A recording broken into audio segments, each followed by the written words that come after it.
La lecture dans cette émission, on aime en parler, on aime surtout parler d'une association de libraires indépendants. C'est très important d'aller rencontrer les libraires indépendants. Lui tient cette librairie fantastique à Villeneuve-sur-Lot, la librairie Livresse. Bonjour, comment allez-vous? Vous êtes en duplex de Bordeaux. Oui, bonjour Christophe, je vais très bien, merci. Alors, Michel Loyer, vous avez sélectionné pour nous trois livres que vous allez nous présenter. On peut parler de coup de cœur, par exemple, pour le premier, pour Sophie Avon? On peut en parler, comme des deux autres d'ailleurs, mais effectivement, ce sont des coups de cœur de la librairie que nous avons choisis, mais des coups de cœur d'auteurs régionaux en particulier. Alors ça, c'est une bonne nouvelle. Parlez-nous du Vent se lève. Alors, Le Vent se lève, un roman de Sophie Avon, un joli roman. Il nous a émus à la librairie et il nous a intéressés aussi par la façon dont Sophie Avon nous a retracé un certain voyage, qu'elle a d'ailleurs elle-même fait il y a environ 30 ans. Et un voyage où elle a voulu à tout prix suivre son frère, Paul. Dans le livre, le personnage s'appelle Lily. Lily suit son frère, qui est un passionné de mer, un passionné de bateau. Il veut l'emmener par-delà l'Atlantique jusqu'en Amérique du Sud. Et comment va se passer cette aventure entre le frère et la sœur? Entre le frère et la sœur, il y a un certain sentiment de fusion qui existe. Ils le partagent, ils partagent l'envie d'aller voir, d'aller chercher l'ailleurs, d'aller rencontrer des personnages. Ils vont passer par les Açores, ils vont passer par le Sénégal avant de traverser l'Atlantique. Et ils vont se retrouver donc effectivement en Amérique du Sud après avoir traversé les vents, les tempêtes, des mers sans vent, du temps à attendre et beaucoup de rencontres très originales, très intéressantes et très diverses avec des gens qui voyagent ou des gens qui veulent rester sur place. Ils se retrouvent au Brésil et évidemment il y a un parallèle entre ce voyage-là et leur propre vie. Ça s'appelle Le Vent se lève de Sophie Avon et c'est une auteure de la région. Ne parlons pas d'auteur régionaliste, ça ne veut rien dire, une auteure de la région. Un autre livre qui a retenu votre attention, c'est Une bouche sans personne. Oui, alors c'est aussi un auteur de la région, en tout cas qui est originaire de la région. Il s'agit de Gilles Marchand, c'est aux Forges de Vulcain, les éditions. Une bouche sans personne, c'est tiré d'un poème dont on prendra connaissance à un moment donné dans le livre, dont il ne veut pas dire le titre. Mais en fait, il s'agit de toute son histoire. Il a été pris dans les affres de la guerre, la Seconde Guerre mondiale, et il a vécu avec son grand-père parce que ses parents sont décédés et lui ont été enlevés de sa vie au moment de cette guerre.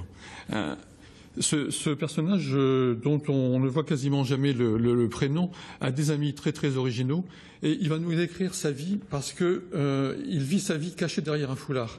Et ses amis vont lui dire « mais qu'est-ce que tu veux nous cacher ?»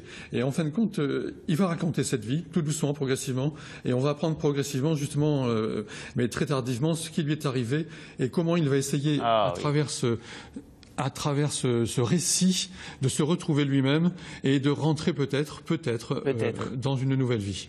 Lire des livres, il faudra vous le dire souvent, mais vous le savez déjà, des livres évidemment du verbe délivrer, mais lire des livres fait tellement de bien. Et puis La forêt des renards pendus, alors là c'est absolument magnifique. Moi j'ai été très surpris en recevant cet album de la qualité des dessins, mais aussi de celle des textes, n'est-ce pas Michel? Oui, alors ce livre, c'est un pari probablement de Nicolas Dumonteuil.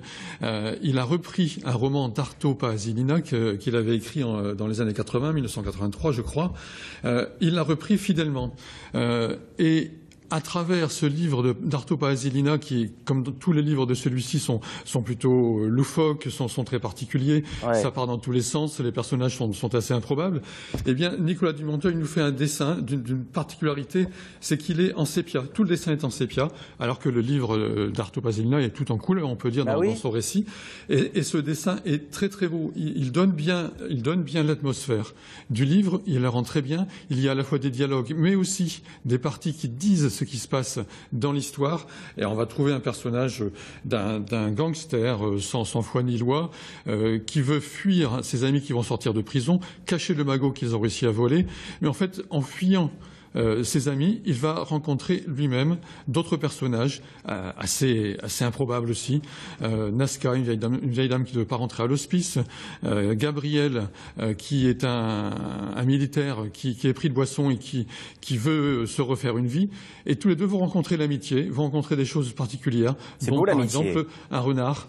Voilà, oui. qui s'appelle 500 balles, pardon, parce qu'il a volé quelque chose.